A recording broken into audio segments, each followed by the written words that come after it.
You don't know how lucky you are that the Authority hasn't found you yet. If the Authority catches you and you don't have anything they need, you'll be dead. Rage is a first-person shooter foremost, but it's definitely got an adventure kind of exploration aspect. And it's not an RPG, but it's got that flavor and that feeling, and it's just much more in-depth than you'll ever get out of a normal first-person shooter. You know, you can kind of involve your mind in more than just your trigger finger.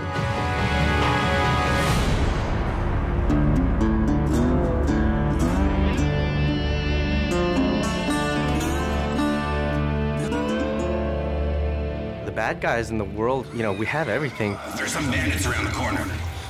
Do what you can. The bandits are considered to be more the violent settlers that aren't really economically inclined, but they have desires and needs. Each bandit clan has a unique fighting style. It's ever-changing. For instance, the Ghost Clan. Hey, over there! They're very acrobatic. They can attack you from above or below. The Wasted Clan, what they lack in combat skills, they definitely make up for in personality. You're gonna die. The Shrouded Clan, they've designed these remote control bomb cars that they use against you. We felt that with human type opponents, if you add personality to the fighting skills and add personality to the characters, it really makes the world more refreshing. We're losing this!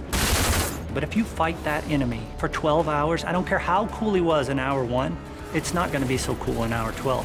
So it's about mixing it up for the player. Not reinventing the rules, but give him something a little different around every corner, so that's what we strive to do. The Wasteland has a number of mutants. So there's a bit of mystery to where the mutants came from. Some people believe that the cosmic radiation in the impact winter affected human development. But some people believe that the Authority were conducting experiments on humans, and the failures were, of course, the mutants. Then, of course, there's the Authority. You don't really get to understand or know what they're about until later in the game, and they've kind of twisted this new reality to be what it is that the player will eventually find out as he gets to the end of the game. These guys are battle-hardened military badasses. They have full body armor. They can coordinate with other squads. They have heavy weapons. When you go from fighting mutants with sticks to bandits with pistols to facing off against the Authority, it's a different experience. These guys are tough, and they mean business.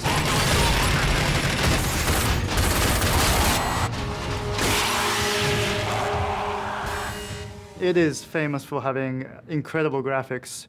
So I wanted to have this real combat feel to it. Remember, to be of use to us, you must be able to move around freely. We decided to kind of make animations using motion capture. In Rage, we have upwards of 6,000 animations that have been created.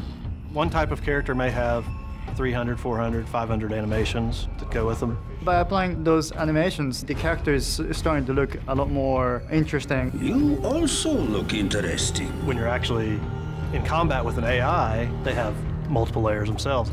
When you shoot at the enemy, they'll actually react to the shot. So they'll freak out and they get into this scramble mode where he's running around trying to save his life and then dive into cover.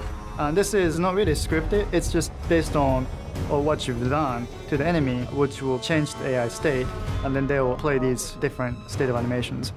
And you can interact with them at the time they're doing that, so it's not like they're just stuck in that particular animation. You can shoot them and kill them, and everything happens as you would expect. And all these things work seamlessly together to really make our AI stand out and feel like they're part of the world in a way that you haven't seen in a first-person shooter before. Well, enough with all that.